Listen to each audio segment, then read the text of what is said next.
Ternyata kalau kita menginginkan sesuatu, alur untuk mendapatkannya itu kayak gitu teman-teman. Satu, percaya sama rencana Allah. Disebut dengan istikharah, minta pendapat Allah.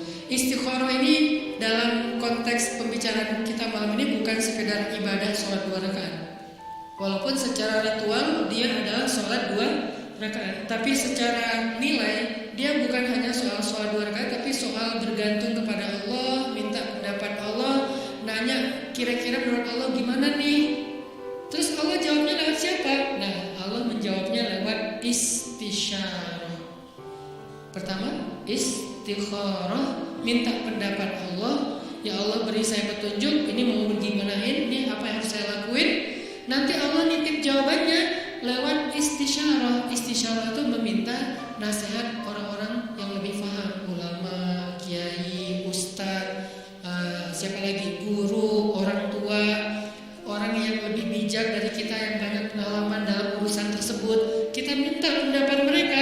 Biasanya Allah nitip jawaban itu melalui lisan-lisan mereka yang terjaga. Karena memang Allah mengatakan auliyaullah, wali-wali Allah itu ketika dia sudah dekat dengan Allah, maka Allah menjadi pendengarannya, Allah menjadi penglihatannya. Maksudnya yang dia lihat itu sesuai dengan yang Allah inginkan, yang dia dengar itu hanya yang Allah ridhoi, yang dia ucapkan hanya yang Allah ridhoi. Artinya lisannya, telinganya, matanya udah terjaga. Selain pikiran dan hatinya pastinya terjaga. Nah, orang kayak gini tuh utusan Allah setelah Rasulullah SAW dalam wujud ulama, dai, bukan dalam wujud Nabi dan Rasul. Karena tidak ada lagi Nabi setelah Rasulullah. Jadi kita kalau mau tahu Allah nitip pesan ke kita, cari tahunya ke ulama. Syekh, Allah nitip pesan gak ke saya? Gitu kalau bahasa santainya ya. Tapi kan gak mungkin kita ngomong gitu ya. Emang lu siapa? Syekh maksudnya beri saya nasihat. Cuman itu terlalu resmi lah. Analoginya kita kayak nanya, ada pesan gak untuk saya dari Allah? Lewat siapa nanya pesan untuk saya dari Allah? Lewat orang soleh yang lisannya terjaga. Biasanya Allah akan titipkan pesan lewat lisan mereka untuk kita. Ini namanya istisyarah, meminta isyarat. Isyarat itu bahasa Arab yang jadi bahasa Indonesia. Isyarah jadi isyarat. Isyarat itu arti petunjuk. Jadi kalau ada yang ngasih isyarat berarti ngasih petunjuk. Itu arti sebenarnya dari isyarat. Jadi istisyarah, meminta isyarat atau meminta nasihat yang sifatnya menunjukkan jalan mana yang baik yang harus kita jalani. Karena Allah gak bicara langsung kepada kita dalam bahasa wahyu kecuali apa yang sudah diwahyukan di Al-Quran. Karena yang bicara langsung dengan wahyu itu kan hanya para nabi. Kita kan gak bisa langsung wahyu turun dari langit, saya baru dapat wahyu, gak bisa. Kadang-kadang kita kayak kegeeran gitu, saya baru dapat ilham, padahal bukan ilham gitu kan. Ilham dari siapa dulu nih? Bisa jadi ilham dari waswasus syaitan. Siapa tahu ilham kita tentang komen, tentang caption, tentang postingan, tentang repost, broadcast itu bukan dari Allah, dari setan, karena tidak terjaganya kita. Kalau para ulama, insya Allah mereka terjaga, Allah yang jaga mereka, sehingga insya Allah ilham mereka itu gak dari mana-mana. Apalagi mimpi ulama itu adalah benar. Mimpi Nabi wahyu, mimpi ulama benar. Itu satu tingkat di bawah para nabi.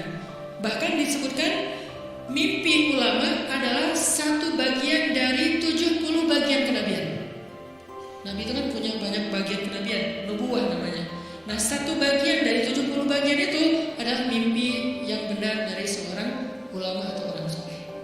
Sehingga saya merasa bahwa minta nasihat dan minta doa dari Habib Ali Zainal Abidin itu bagian dari isyarat. Setelah itu ini nggak harus berurutan ya, istikharah, isyarat itu nggak harus berurutan, bisa yang mana yang memungkinkan duluan. Akhirnya kemudian saya istikharah, minta Allah, ya Allah saya pengen ketemu Nabi. Pas umroh ternyata bisa ziarah Nabi di depan makam Nabi. Selain sholawatan, saya ngomong gitu semampu saya, walaupun sebetulnya malu gitu mau ketemu Nabi. Kenapa? Amalan kurang, sholawat kurang, ujuk-ujuk datang minta banyak request gitu kan, kayak ngerasa gak pede. Tapi mau ke siapa lagi? Meminta nasihat dalam bahasa kayak apa ya? Kayak orang lagi berkunjung gitu. Walaupun pastinya doanya kepada Allah. Jadi saya bukan berdoa kepada Nabi ya, berdoa kepada Allah. Cuman lagi ziarah tuh kayak ngomong gitu. Sebagaimana Nabi bicara dengan Khadijah ketika ziarah makam Khadijah. Ya Rasul, saya dakwahnya. Udah beres itu masuk ke roto, ya Allah beri saya petunjuk. Doa yang saya nggak pernah tinggalkan, Rabbana atina min ladunka rahmah wa hayyi' lana min amrina rasyada. Kalimat terakhir itu tuh, wa hayyi' lana min amrina rasyada. Ya Allah, siapkanlah untuk saya petunjuk dalam urusan saya. Mau gimana nih kalau bahasa sederhananya? Ternyata Allah beri petunjuk lewat doa tadi para orang soleh. Kemudian mimpi, kemudian dapat sebuah kejutan dari Allah yang mungkin sebagian orang melihat kejutan ini sebagai sesuatu yang sedih, musibah, ujian. Tapi saya melihatnya ini bukan ujian. Ini justru jawaban dari doa saya bahwa Allah ingin memberikan celah. Oh gini masuknya, sehingga akhirnya saya merasa bahwa saya mendapatkan apa yang saya minta. Ini sebagai testimoni orang yang pernah mencoba jalur itu ternyata berhasil. Maka coba deh dalam urusan kita. Gimana? Istikharah, istisyarah, istifta. Apa itu istifta? Istifta dari kata fatwa. Bahasa Arab kalau ada ista, alif sinta, itu artinya meminta. Minta apa? Ini kode. Jadi kalau dalam grammar bahasa Arab ada alif sin ta, itu artinya meminta. Jadi kalau istisyarah meminta isyarah, istikharah meminta khiyarah, istifta meminta fatwa. Jadi minta fatwa itu mana? Halal haram, benar salah, hak batil, mana yang harus saya pilih. Nah itu namanya istifta. Sehingga datangnya harus kepada ulama. Kalau istisyarah boleh ulama, boleh orang bijak, boleh orang tua, boleh orang soleh yang ahli ibadah gitu kan. Bisa jadi ahli ibadah itu teman kita sendiri atau siapapun yang kita kenal. Tapi kalau istifta harus ulama. Kalau di Indonesia ulama yang tergabung dalam sebuah organisasi yang resmi, majelis ulama, itu yang masalah istifta. Dan yang keempat, ini yang paling penting, istiqomah. Apa arti istiqomah? Banyak orang mengartikan istiqomah itu terus menerus, bukan. Itu namanya dawam. Kalau kita sholat tahajud setiap malam selama setahun, namanya dawam dengan tahajud. Disebut orang yang qawwam. Kalau sekali doang, qaim. Kalau kita puasa setiap Senin Kamis selama bertahun-tahun, namanya dawam, berpuasa. Disebut dengan shawwam. Kalau sekali doang, shaim. Kalau cewek, shaimah. Nih, berarti soimah ini puasa cowok, puasa cewek, soimah. Kalau udah sering, sawwamah. Kalau kian, qaim, qaimah. Kalau udah sering, qawwamah. Itu dalam bahasa Arabnya. Nah, itu namanya dawam, terus-terusan, daimun gitu kan. Mereka selalu dawam. Tapi kalau istiqomah artinya bukan konsisten. Dawam itu kan konsisten. Kalau istiqomah itu komitmen. Apa bedanya? Kalau komitmen itu tetap on the track apapun yang terjadi, itu namanya istiqomah.